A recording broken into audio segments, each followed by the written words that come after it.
Assalamualaikum warahmatullahi wabarakatuh.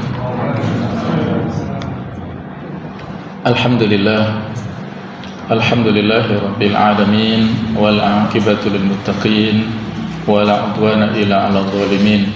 Asyhadu an la ilaha illallah wahdahu la syarika lah wa asyhadu anna Muhammadan abduhu wa rasuluh la nabiyya ba'dah. Allahumma salli wa sallim ala habibina wa qudwatina wa maulana Muhammad wa ala alihi wa ashabihi ajma'in. Allahumma anfa'na bima 'allamtana wa 'allimna ma yanfa'una warzuqna fahma. Allahumma la sahla illa ma ja'altahu sahla wa anta taj'alul hasna idza syi'ta sahla. Amma ba'du, para jamaah hadirin hadirat rahimakumullah. Marilah kita lanjutkan tafsir dari surah An-Nisa tentang masalah warisan ayat 11 dan 12. Namun pada kesempatan ini kita melanjutkan tafsir ayat yang ke-12 yang di situ ada bagian waris al-kalalah. Apa yang disebut dengan al-kalalah nanti akan kita sampaikan. Potongan dari ayat ke-12, a'udzubillahi minasyaitonirrajim. Wa in kana rajulun yurathu kalalatan aw imra'ah wa lahu akhun aw ukhtun falikulli wahidin minhum as-sudus. Jika seseorang baik laki-laki maupun perempuan meninggal dunia tanpa meninggalkan ayah dan anak, tetapi mempunyai seorang saudara laki-laki seibu atau saudara perempuan seibu, maka bagi masing-masing dari kedua jenis saudara itu 1/6 harta. Fa in kanu aktsara min dzalika fahum syuraka'u fi tsuluts. Akan tetapi jika mereka jumlah saudara atau saudari seibu itu lebih dari seorang, mereka bersama-sama berbagi dalam bagian yang sepertiga itu. Min ba'di wasiyati yusabiha udain. Setelah dipenuhi wasiat yang dibuatnya atau dan setelah dibayar hutangnya, ghairu mudhar, dengan tidak menyusahkan ahli waris. Wasiyatan minallah, demikianlah ketentuan dari Allah. Wallahu alimun halim, dan Allah maha mengetahui lagi maha penyantun. Jamaah sekalian, di ayat 12 ini Allah Ta'ala memberikan penjelasan kepada kita tentang al-kalalah, yaitu saudara atau saudari seibu. Dan nanti pada akhir surah An-Nisa ayat 176 itu juga mirip dengan yang ini, al-kalalah juga, tetapi bedanya saudara atau saudari sekandung, sehingga bagiannya berbeda. Kalau di sini saudara-saudari seibu itu 1/6, kalau saudara atau saudari sekandung ini nanti, kalau saudari perempuan ya berarti setengah, kalau saudara berarti di situ ada asobah. Jadi ini perbedaannya nanti akan kita singgung ya. Nah, jemaah sekalian, di dalam ayat ini Allah Ta'ala membagi ahli waris menjadi 3 kelompok. Maksudnya di ayat 12 ini ya, yaitu kelompok pertama ahli waris yang terhubung secara langsung dengan si mayit tanpa ada perantara, yaitu anak-anak dan kedua orang tua. Anak-anak disebut al-furu', kedua orang tua berarti al-usul. Al-furu' adalah cabang, al-usul adalah asalnya.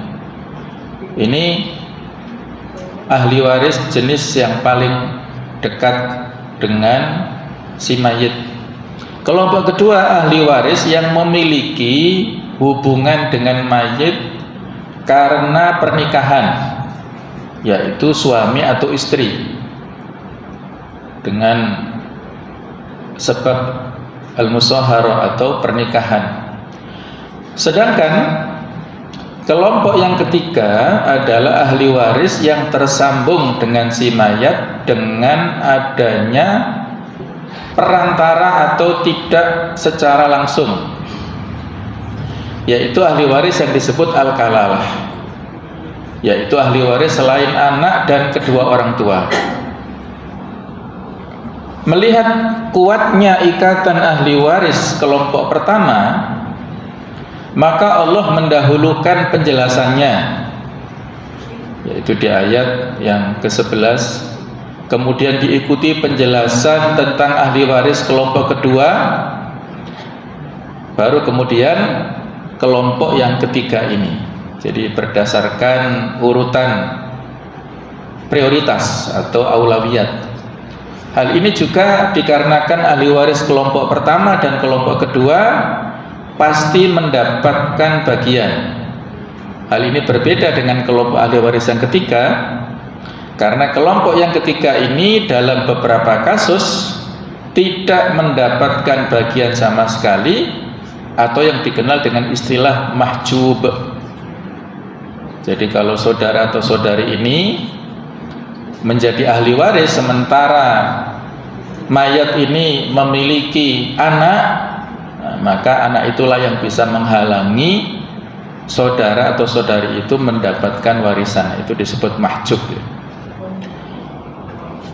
Pendapat yang kuat jamaah sekalian, walaupun di sana ada perbedaan, tetapi menurut Profesor Dr. Wahbah Zuhaili, beliau mengatakan bahwa pendapat yang rajih atau yang kuat, al-kalalah adalah ahli waris selain orang tua dan anak. Ini adalah penafsiran Abu Bakar As-Siddiq radhiyallahu anhu. Ibnu Jarir At-Tabari meriwayatkan dari Asy-Sya'bi, ia berkata, Abu Bakar As-Siddiq radhiyallahu anhu berkata, saya memiliki penafsiran tentang maksud al-kalalah. Jika penafsiran saya tersebut benar, maka itu tidak lain berasal dari Allah Subhanahu wa ta'ala. Namun jika keliru, maka itu berasal dari saya dan syaitan. Allah Ta'ala terlepas dari kekeliruan itu, yaitu al-kalalah adalah ahli waris selain orang tua dan anak. Jadi selain kelompok pertama dan kedua tadi, al-kalalah adalah ahli waris kelompok ketiga yang sudah disampaikan di slide sebelumnya ya. Penafsiran ini dikuatkan arti asal kata al-kalalah, yaitu ad-dha'fu, yaitu artinya lemah. Hubungan kerabat tidak dari jalur al-wiladah, hubungan anak dan orang tua adalah ikatan kerabat yang lemah. Adapun ikatan kerabat dari jalur al-wiladah adalah ikatan kerabat yang kuat. Kalau orang tua berarti yang melahirkan, kalau anak berarti yang dilahirkan ya, itu hubungan dengan mayit dekat. Tetapi kalau hubungan ke samping, yaitu saudara-saudari tadi, itu posisinya lebih lemah. Oleh karena itu yang disebut orang tua ataupun anak tadi tidak bisa disebut al-kalalah.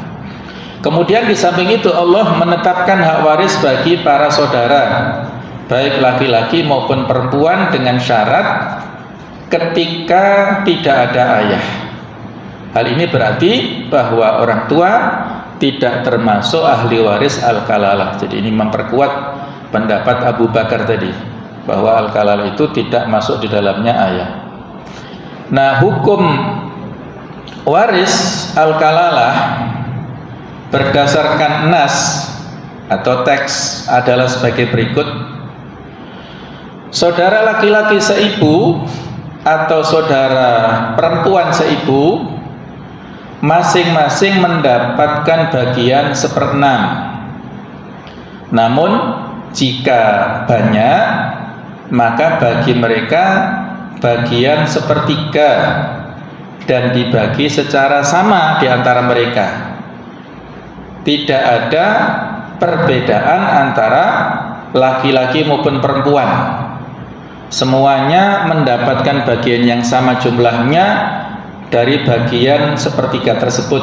Dalil yang menunjukkan bahwa yang dimaksud al-akh saudara laki-laki dan al-ukh saudara perempuan pada ayat ke-12 ini adalah saudara seibu adalah bacaan Sa'ad bin Abi Waqqas, yaitu walahu akhun au ukhtun min Jadi ada tambahan min Ya, memang ada bacaan-bacaan yang berbeda ya, dan itu pada saat dulu sudah difahami oleh para sahabat ya, karena unzilal Quran bi sab'ati ahruf.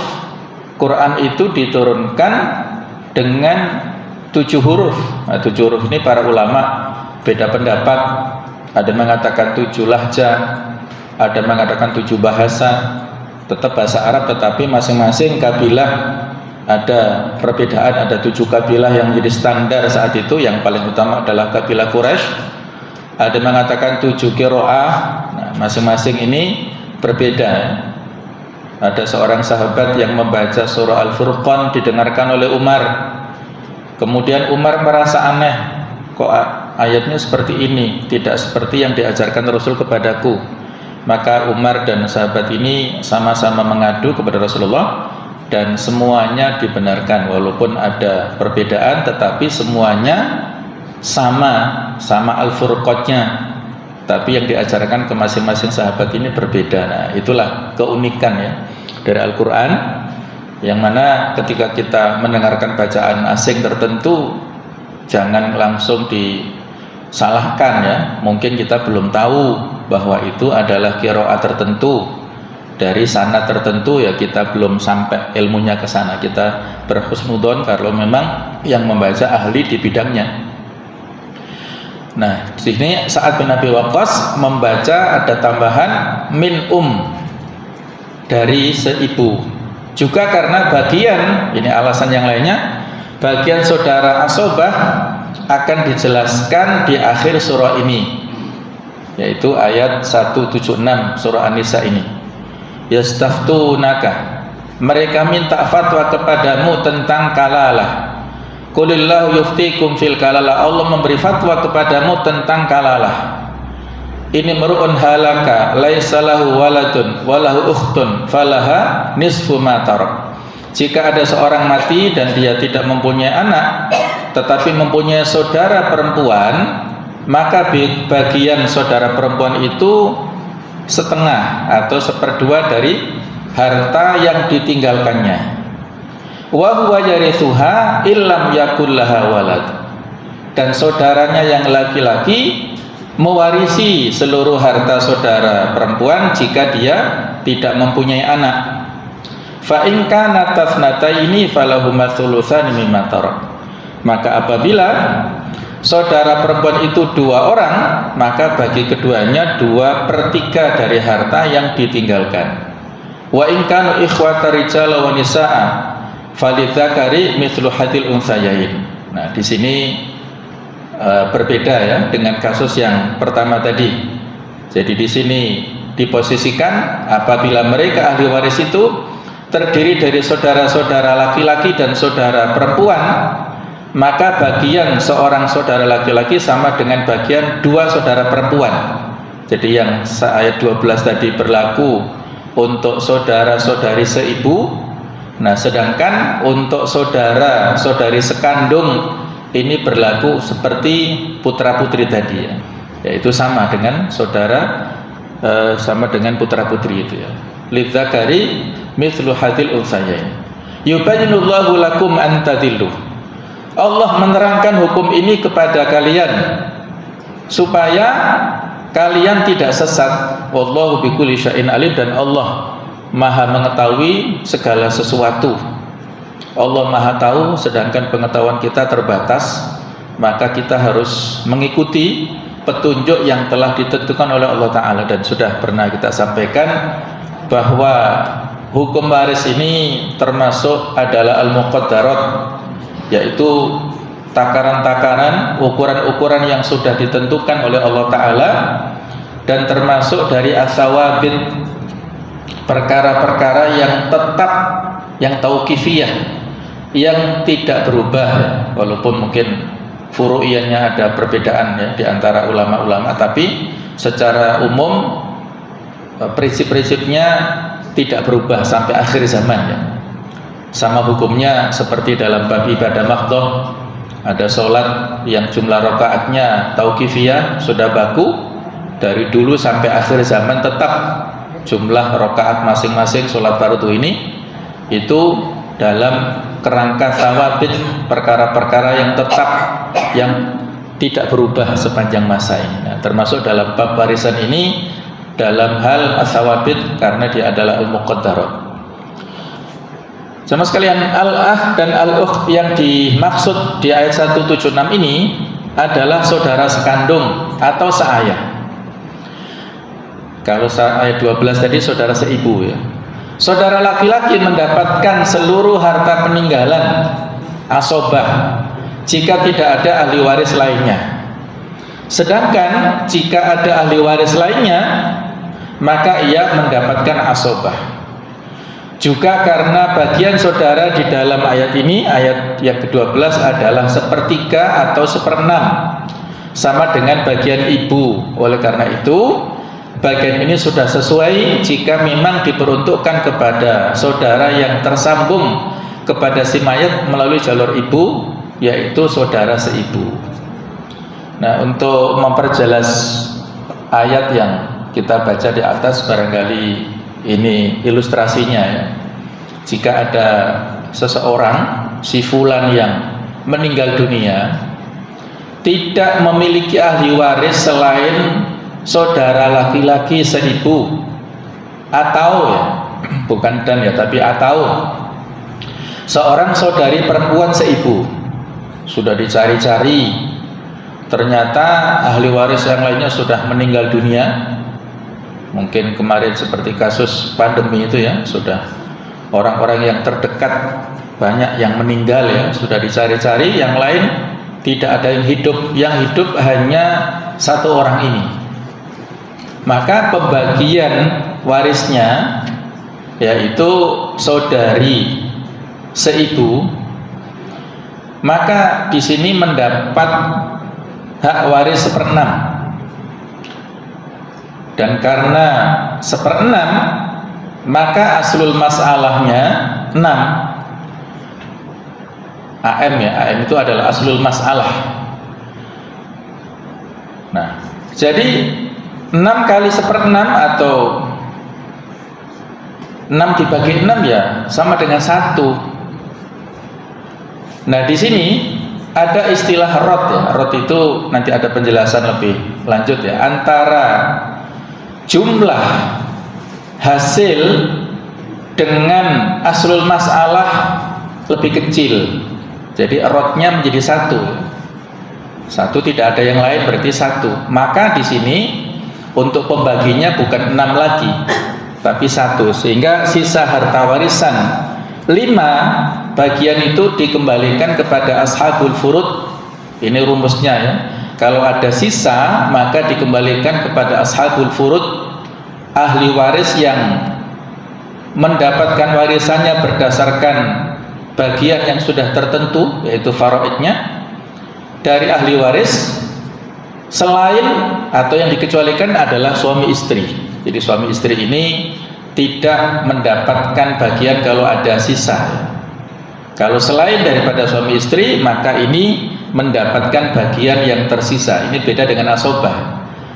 Maka kalau kita ilustrasikan harta si mayit misalnya 500 juta, pembagian warisan setelah perbaikan asal masalah menjadi satu. Jadi rot ini yang menjadi panduannya.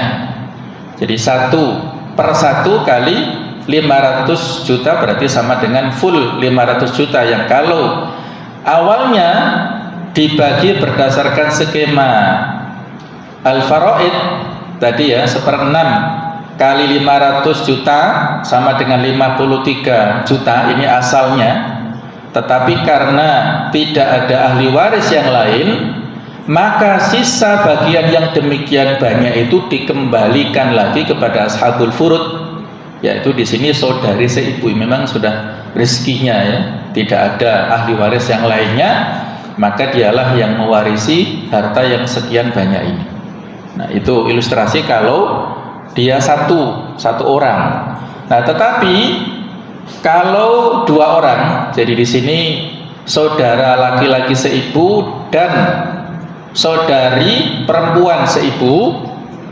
Nah, ini skemanya. Fahum syuraka'u fi thuluth. Mereka ini mendapatkan hak waris sepertiga ya, berbagi dengan masing-masing ini dengan angka sepertiga.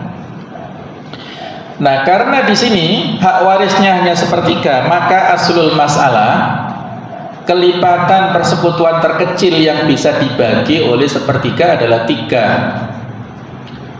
Nah, 3 dibagi 3 atau 3 kali sepertiga itu hanya 1, sehingga jumlah bagi hasil di sini ya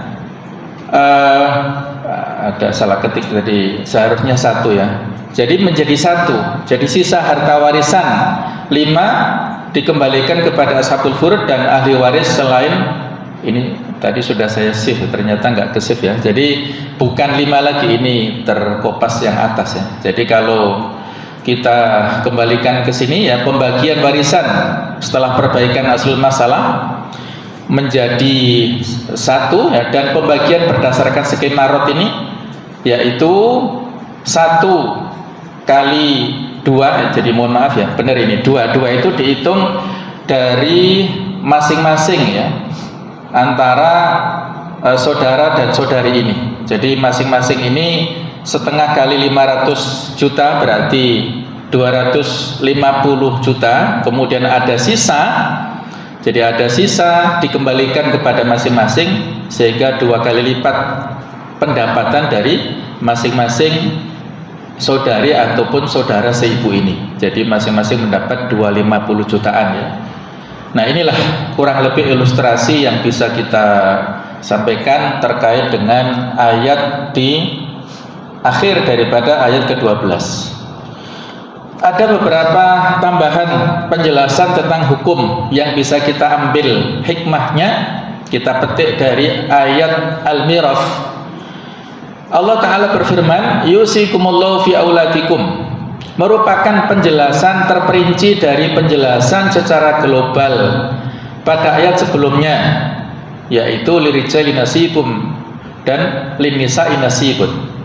Itu ayat yang ke-7 ya. Hal ini mengisyaratkan bahwa boleh mengakhirkan penjelasan dari waktu munculnya pertanyaan. Ayat ini termasuk salah satu pokok agama, salah satu tiang hukum, dan termasuk salah satu ayat yang inti yang disebut ayat muhkamat itu. Karena sesungguhnya faraid memiliki kedudukan yang agung. Bahkan ilmu faraid adalah sepertiga ilmu menurut riwayat lain. Ada yang mengatakan setengah ilmu. Ilmu faraid adalah ilmu yang pertama kali dicabut dan dihapus dari manusia serta dilupakan. Daruqutni meriwayatkan dari Abu Hurairah radhiyallahu anhu bahwa Rasulullah SAW bersabda, ta'allamul faraid, pelajarilah ilmu faraid, wa'allimuhun nas, dan ajarkanlah kepada manusia, fa innahu nisful ilm, karena sesungguhnya faraid itu adalah separuh dari ilmu, wa huwa awwalu syai'in yunsa, dan dia itu ilmu yang pertama kali dilupakan, wa huwa awwalu syai'in yuntaza'u min ummati, dan itulah yang pertama kali dicabut dari umatku, sehingga banyak yang tidak tahu tentang ilmu ini sehingga tidak menerapkan ilmu faraid ini pada pembagian harta waris. Dibagi berdasarkan musyawarah mufakat, dibagi berdasarkan kesepakatan. Nah, jadi tidak sesuai lagi dengan skema yang telah diajarkan oleh Allah Ta'ala. Jadi sudah menyalahi aturan nih. Nah, jemaah sekalian, berdasarkan ayat-ayat warisan ini, para ahli waris mendapatkan bagian yang ditentukan, mengambil bagian masing-masing. Lalu harta pusaka yang tersisa bagi ahli waris yang disebut asobah. Hal ini juga dikuatkan oleh sabda Nabi sallallahu alaihi wasallam, al-hikul fara'idhu bi ahliha. Berikanlah bagian-bagian yang telah ditentukan kepada ahli waris yang berhak mendapatkannya. Fama baqiya fahuwa li'aula rajulin dzakarin. Kalau ada sisanya bagi kerabat laki-laki yang terdekat dengan si mayit. Nah, inilah yang disebut dengan asobah. Nah, jemaah sekalian, ada tambahan informasi ya. Ada dua istilah dalam pembagian warisan. Ada aul dan rot. Tadi sudah kita singgung tentang rot ya. Ini penjelasan aul. Aul ini secara bahasa artinya meningkat atau bertambah. Artinya meningkatkan atau membesarkan angka asal masalah sehingga menjadi sama dengan jumlah angka pembilang dari bagian ahli waris yang ada. Dilakukan apabila angka atau jumlah bagian yang harus diterima ahli waris lebih banyak dengan jumlah harta warisan yang ada. Jadi ada dua ini ya, mungkin kalau kita sudah pintar matematika atau masih ingat ya, kita perlu ya untuk mereview lagi. Misalnya ada 7/6, nah, maka 7 adalah pembilang yang di atas ya, kemudian 6 adalah penyebut di bawah. Pembilang penyebut ya. Mungkin dulu kita pernah belajar matematika ya, sekarang mungkin ada yang masih ingat atau kebanyakan lupa. Nah, ini untuk mengingatkan saja antara pembilang dan penyebut ini. Nah, ini contoh kasus. Ada seorang ahli waris ya. Ahli waris adalah orang yang meninggal dunia, kemudian ahli warisnya yang masih hidup itu terdiri dari suami dan 2 saudara perempuan sekandung. Harta warisannya tidak banyak-banyak, ilustrasinya 42 juta saja. Maka suami mendapatkan bagian setengah dan 2 saudara perempuan sekandung itu 2/3. Jadi asal masalah kelipatan persekutuan terkecil yang bisa dibagi 2 dan bisa dibagi 3 yaitu angka 6. Maka suami mendapatkan 3, jadi 6 dibagi 2 atau 6 kali setengah, berarti ya 3. Kemudian 2 saudara perempuan 6 dibagi 3 berarti di sini 2/3 ya. 6 kali 2/3 sama dengan 4. Nah, 3/6 ditambah 4 kali 6 sama dengan 7/6. Jadi 3 tambah 4 7, 6 tambah 6 ada 6. Coba kita perhatikan, padahal harta yang diwariskan sebagai satu kesatuan adalah 6/6. Ada kelebihan di sini.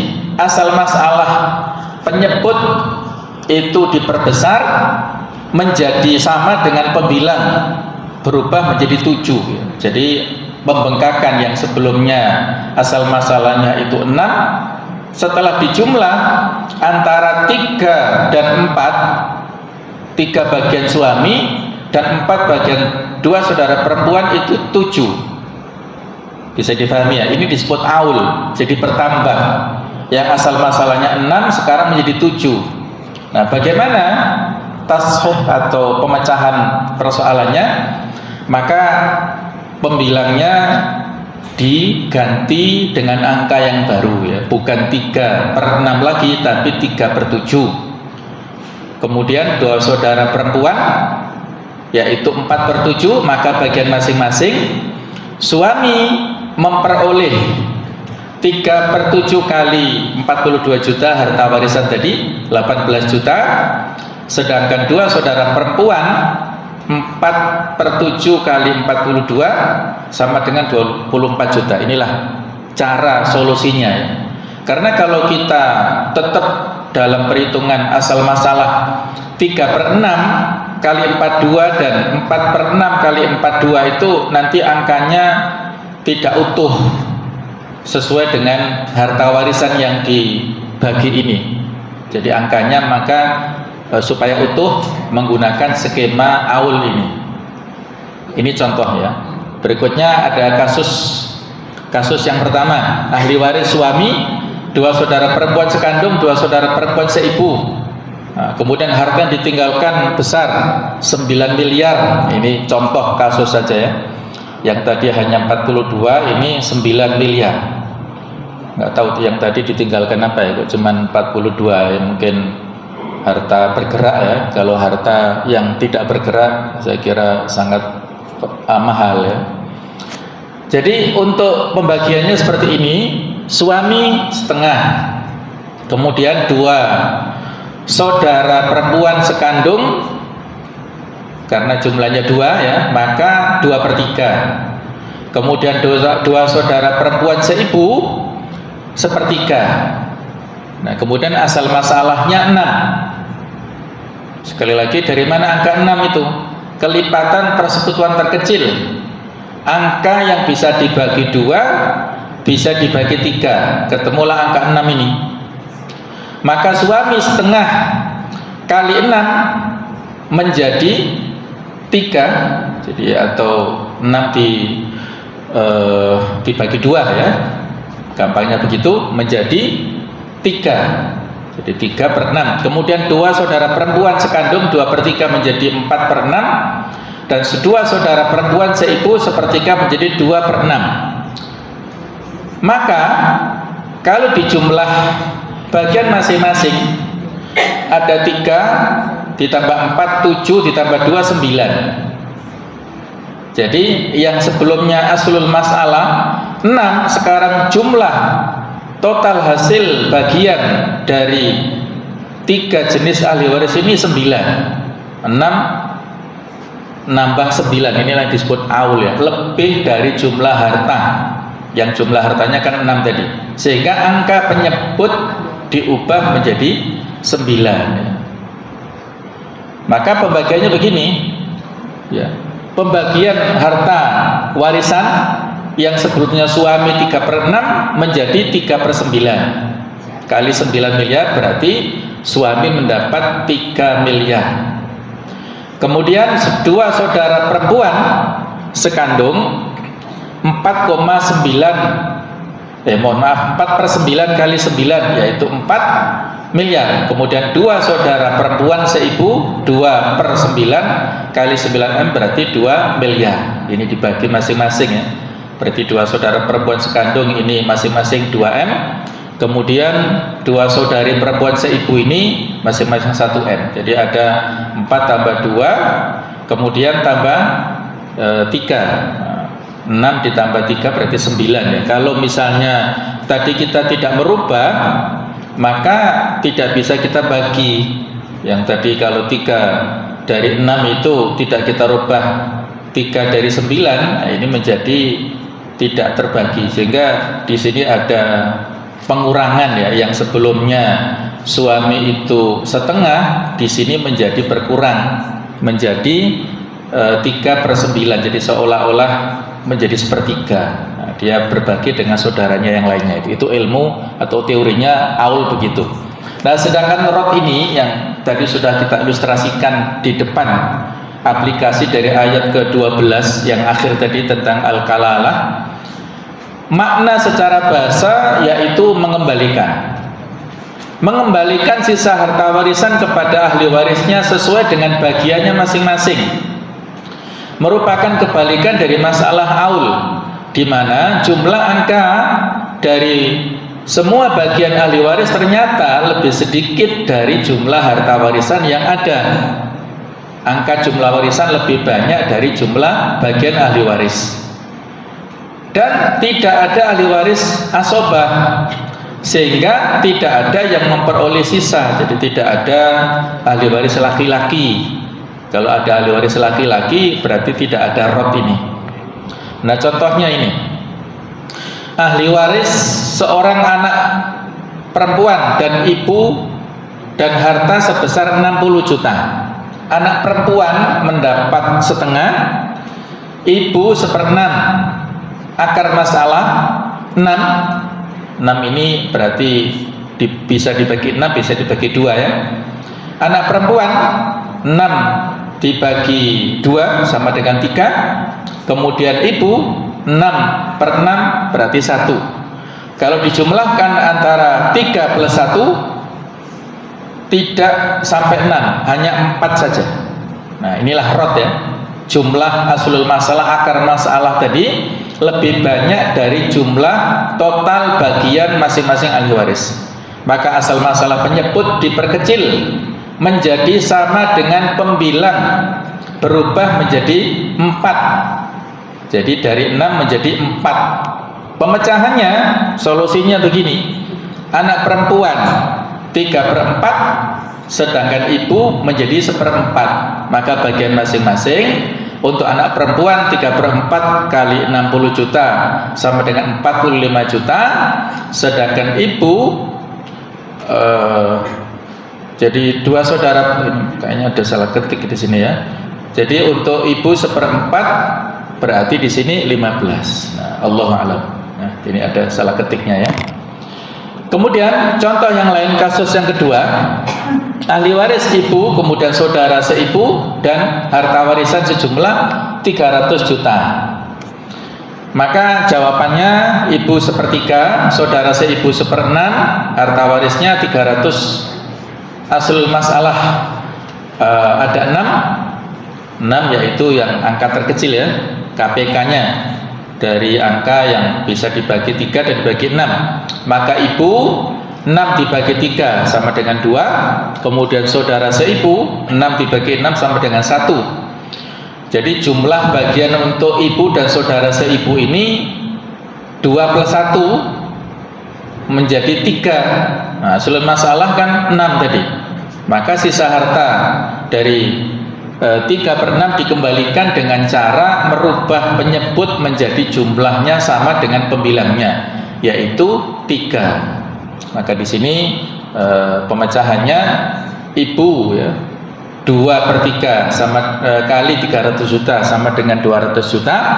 Kemudian saudari seibu 1/3 sama dengan 100 ya. Kalau tadi dibagi bilangan apa itu penyebutnya itu disamakan dengan aslul masalah, maka tidak akan habis. Ini contoh jemaah sekalian tentang masalah rot ya, yang misalnya kalau ada mayit ya, kemudian meninggalkan istri dan anak-anak perempuan misalnya ya, istri mendapatkan 1/8, anak-anak perempuan mendapat 2/3. Nanti kalaupun dibagi kan tidak bisa tuntas, maka dikembalikan masing-masing bagian itu kepada anak-anaknya, bukan kepada istri ya. Jadi suami atau istri itu sebagai pengecualian. Jadi kalau tadi sudah kita sebutkan di sini ya. Nah, jadi pembagiannya kalau ada sisa daripada apa yang kita bagi itu dibagi, dikembalikan kepada ashabul furud dari ahli waris yang masih hidup tadi yang ada. Nah, kemudian untuk suami istri cukup dengan pembagian yang apa adanya, tidak ada tambahannya. Sehingga kalau tadi skema walaupun 2 atau 3 anak perempuan itu mendapatkan angka 2/3, tetapi pada dasarnya nanti dia plus mendapatkan sisa dari hasil pembagian yang sudah terbagi, ada sisanya, maka dikembalikan kepada anak-anak perempuan.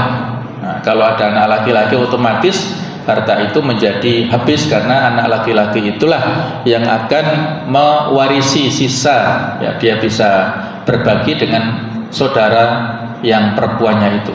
sesama anak ya, laki-laki dan perempuan ini masing-masing lidzakari mithlu hadil unthayain. Inilah jamaah sekalian tambahan dari tafsir yang sudah kita bahas dalam tafsir Al-Munir, yang mudah-mudahan bisa menjadikan kita lebih jelas dalam memahami ayat ini. Ayat yang sudah baku, tidak berubah dari waktu ke waktu. Kalaupun tadi ada semacam qiraah, itu adalah untuk memperjelas dari apa yang ada, bukan bertabrakan atau bukan berkontradiksi ya maknanya. Karena masing-masing ayat ini secara mutawatir diriwayatkan kepada kita semuanya, sehingga tidak kita ragukan lagi kesahihannya. Kadang-kadang pemahamannya saja beda dari ayat tertentu, tapi secara periwayatan itu semuanya pasti kebenarannya. Kalau pemahamannya berbeda itu tidak ada masalah. Yang penting adalah kesubutan dalam periwayatannya, itulah yang menjadi patokannya. Kalau hadis masih ada perbedaan. Kalau hadis mutawatir itu pasti sahihnya. Kalau hadis yang ahad yang tidak sampai derajat mutawatir, maka dari sisi kualitas ada yang sahih, ada yang hasan, ada yang dhaif. Baiklah, semoga ada manfaatnya. Kurang lebih mohon maaf seikhlas-ikhlasnya. Subhanakallahumma wa bihamdik asyhadu an la ilaha illa anta astaghfiruka wa atubu ilaik. Wassalamualaikum warahmatullahi wabarakatuh.